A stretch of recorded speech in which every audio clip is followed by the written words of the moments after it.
అలాగే నాకు ఇష్టమైన, మీకు చాలామందికి తెలియకపోవచ్చు, ఇష్టమైన తత్వవేత్త ఉప్పలూరి గోపాలకృష్ణమూర్తి. నా జీవితాన్ని చాలా ప్రభావితం చేసిన వ్యక్తి. ఆయన బందర్లోనే పుట్టారు. ఆయన పాద పద్మాలకి నమస్కరించుకుంటూ సభను ప్రారంభిస్తున్నాం.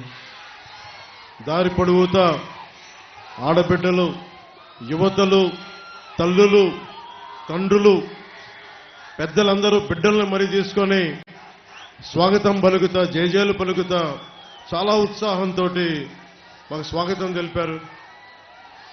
ఇది మా రాజకీయ దురంధరుడు,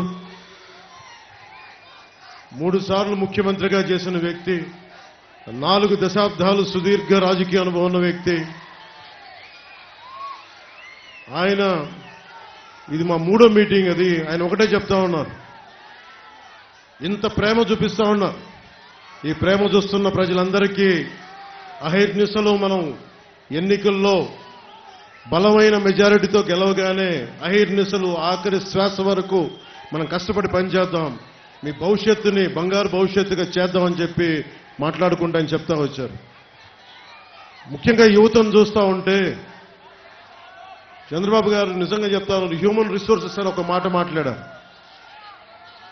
నాకు శేషేంద్ర గారి కవిత గుర్తొచ్చింది. ఒక దేశపు సంపద నదులు కాదు, అరణ్యాలు కాదు, ఖనిజాలు కాదు, కలల ఖనిజాలతో చేసిన యువత. నిజంగా స్కిల్ డెవలప్మెంటే ఉంటే మీరింతమంది ఉపాధి లేక, ఉద్యోగాలు లేక, ఇన్ని ప్రకృతి వనరులు పెట్టుకొని ఉపాధి అవకాశాలు లేక బాధపడతా ఉన్నారు.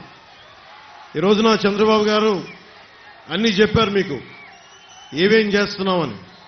జగన్ అనే వ్యక్తికి మీరు 5 సంవత్సరాలు అధికారం అందించారు. అధికారం అందిస్తే అతను ఏం చేశాడో తెలుసు.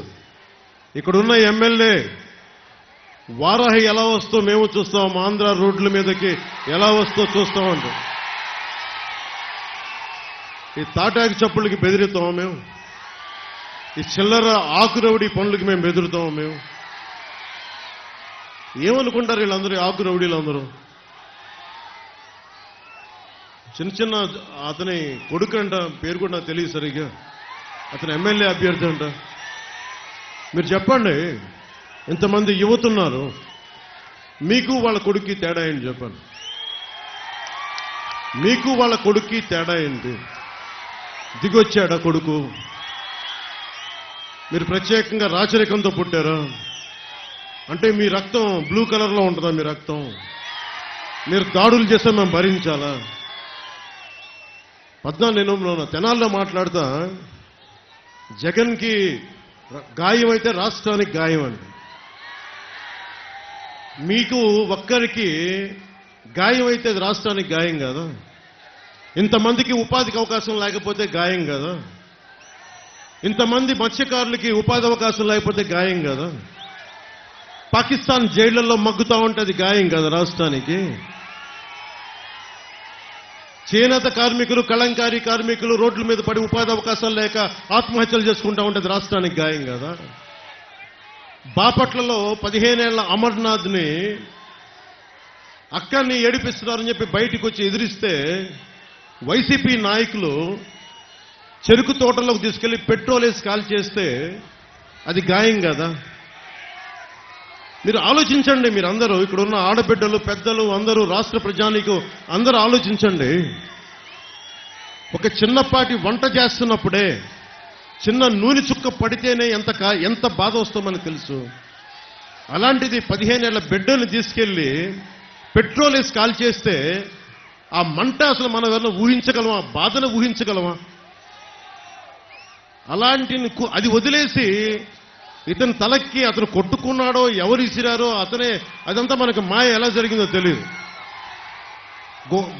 గొడవ మాకు ఇతనికి పనే? మాకు ఇతని మీద మాకు కూర్చోబెట్టి దాడులు చేయడానికి మాకేం పని లేదా? మాకు వేరే పనులు లేవా మాకు? అయినా మీలాగా క్రిమినల్ సమయం అందరి మీద దాడి చేసే నీకు అసలు నీ మీద ఎవరికైనా దాడి చేయడానికి ధైర్యం ఉంటుందా? నువ్వు బతకనిస్తావా? నువ్వు సొంత బాబాయిన గొడ్డలతో అడ్డంగా నరికి చంపేశావు నువ్వు. ఆ నరికి చంపించిన వ్యక్తులను వెనకేసుకొస్తావు. ఇలాంటి